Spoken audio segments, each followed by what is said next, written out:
Yeah,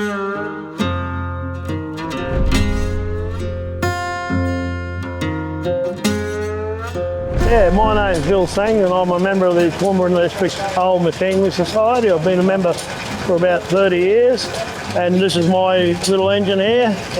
1.5 horsepower Emu it's called. They were rebadged from America as Emu. They were Hercules in America.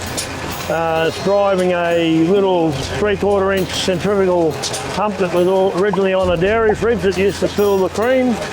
The engine, when I got it, was stuck. I had to unseize it, but I never replaced any parts because it was in pretty good order. And this is how it is today. To get it unstuck, I had to basically strip it down and unseize the piston. The piston was stuck. I managed to free it up with a bit of oil and stuff and managed to free it up and put it back together and it runs fine.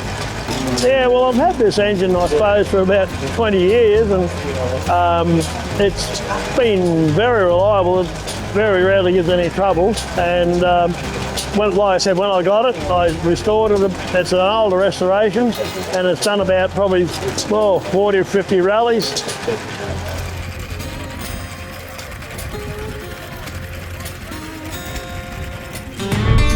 The Old Machinery magazine. Remember to subscribe and tap the bell to be notified of any new videos.